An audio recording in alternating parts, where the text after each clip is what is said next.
Hello and thank you for joining us this Wednesday afternoon. I'm Jurnee Taylor. After the new Arkansas Learns Education bill passed through the Senate yesterday, Governor Sarah Huckabee Sanders announced she would sign the bill into law today at noon. Now we've got a crew at the Capitol right now, and as soon as it looks like Governor Sanders is ready to sign the bill or speaking, we'll make sure to get you out there to hear and see the latest live. But first, meteorologist Nathan Scott joins us. It was a rainy morning today.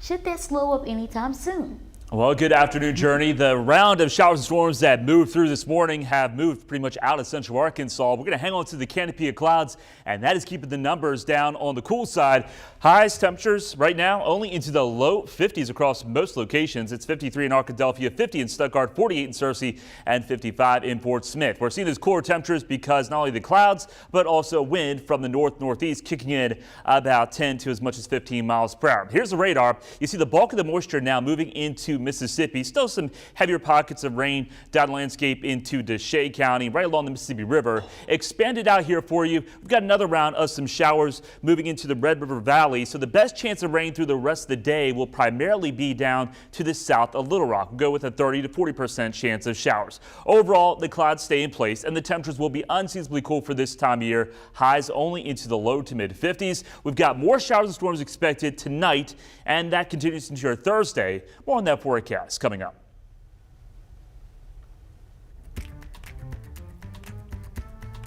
And just into the newsroom, Pine Bluff detectives have made an arrest after last night's double homicide that left a 16-year-old and an 18-year-old dead in Pine Bluff.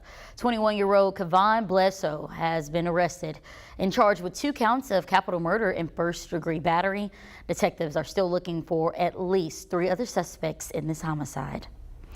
America's intelligence agencies work around the clock every day to keep the country safe from dangers from around the world. Most of the time, the public never hears about the threats they face, but Wednesday, the heads of the intelligence agencies spoke publicly while testifying before Congress. Nicole D'Antonio has more details from Capitol Hill. Lawmakers had plenty of questions for U.S. intelligence chiefs about the dangers Americans face from countries around the world, but especially the threats coming from China. Needless to say, the People's Republic of China, which is increasingly challenging the United States economically, technologically, politically, and militarily around the world, remains our unparalleled priority. The intelligence agency leaders testified about threats from China, including the infamous spy balloons, cyber threats, and even the intelligence report, which laid out the possibility that the coronavirus originated at a lab in Wuhan. The FBI has long assessed, going all the way back to the summer of 2021, that the origin of the pandemic was likely a lab incident in Wuhan. Lawmakers also wanted to hear the latest on the possibility that China could provide weapons to Russia to help in its invasion of Ukraine. During the past year, the threat has been additionally complicated by a deepening collaboration with Russia, which also remains an area, obviously, of intense focus for the intelligence community. While weapons of war remain a concern, cyber threats pose new challenges that governments are still struggling to catch up with. New technologies, particularly in the field of AI and biotechnologies, are being developed and proliferating faster than companies and governments are able to shape norms governing their use. Lawmakers also laid out their concern that user data from TikTok gives China a popular weapon in the cyber war. Nicole D'Antonio, CBS News, Capitol Hill. Now, other areas of concern in the intelligence report include nuclear threats from North Korea and Iran.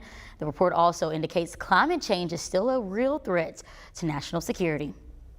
And the chief legal officer in Memphis, Tennessee says 20 hours of additional video in the beating of Tyree Nichols will be released as early as today. The city's administrative investigation is now complete, and officials will be announcing new information about the incident.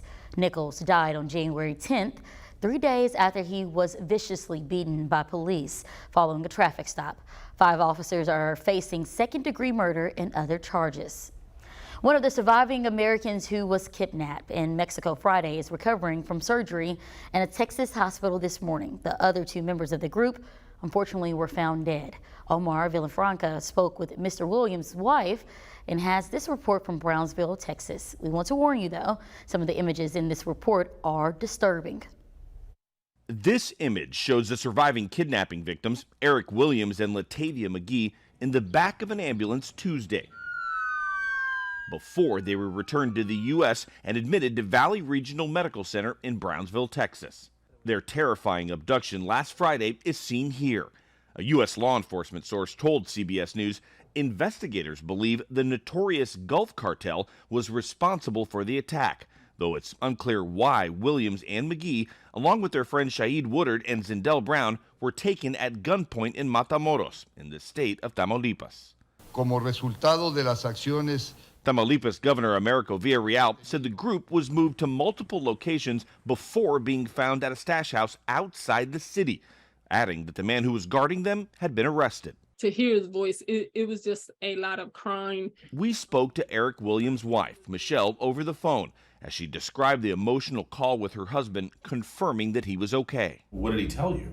He's just glad to be alive. It's sad because 2 other people lost their lives. One of McGee's family members told CBS News the group was traveling from South Carolina so she could get a cosmetic procedure, and said McGee had been to the region before for similar reasons.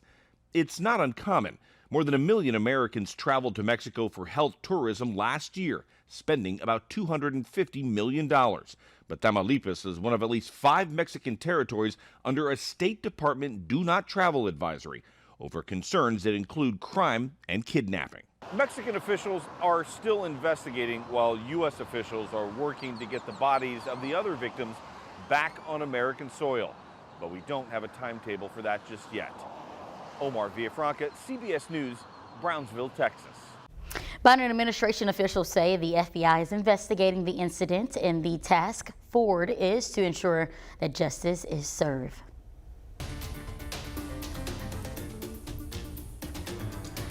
In Texas, 5 women are suing the state after they were denied abortions even as the pregnancy endangered their lives. The women say their doctors feared being prosecuted over the state's ban on the procedure. Texas is among 12 states with the most restrictive abortion rules. The procedure is banned unless a woman's life is at risk or the fetus has a fatal diagnosis. The lawsuit asked the court to clarify medical exceptions. California Governor Gavin Newsom is lashing out at Walgreens regarding their abortion pills decision, saying his state will no longer do business with the nation's 2nd largest drugstore chain. It comes days after Walgreens said it will not mail out abortion pills in 20 states, including here in Arkansas, where the Attorney General's issued warnings that the company risked breaking the state laws. Walgreens responded that it will dispense the medication consistent with federal and state laws. Meanwhile, Arkansas Attorney General Tim Griffin responded to Newsom saying, quote, Newsom is pressuring the company to break the law by dispensing abortion pills in states like Arkansas, where abortion is illegal. He added that he encourages Walgreens to continue to respect the rule of law. Protests are underway around the world to mark International Women's Day, with activists calling for equality and better pay. CBS's Ian Lee reports from London. A rally cry for equal rights rages in the Philippines. It's a time of crisis for protesters, with unemployment and violence against women on the rise. Calling for higher wages, calling for decent work, calling for free and accessible public support services. The fight for gender equality echoing around the world on International Women's Day. In Sri Lanka, women demand more help from rising inflation, while in France, many want the government to keep their hands off their retirement. And when it comes to governing, the president of Europe's central bank says women have an advantage. Forgive me. Fewer testosterone, smaller ego. That helps. Many global protests also called for solidarity with women in Iran and Afghanistan, where freedoms took a blow last year. A brave few took to the streets of Kabul as the Taliban continues to strip millions of women of their rights, like access to education and health care. In Afghanistan, women and girls have been erased from public life. The UN calls Afghanistan the most repressive country in the world for women, possibly amounting to crimes against humanity. Hafiza never wanted to work behind a sewing machine in a factory. She was studying law. Fighting back tears, she says, we all live like prisoners. We feel like we're caught in a cage. Now she's hoping, like so many women around the world, that one day she can break free. Ian Lee, CBS News, London.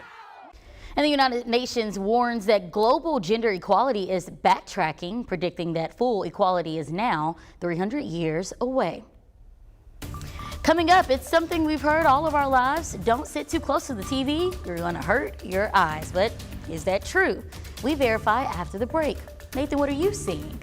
Seeing a lot of gray out there on our Wednesday, but we are seeing a lull in the rain at this time, but more rain is making its way into Arkansas. Let you know how much more we could expect and also what the weekend holds coming up.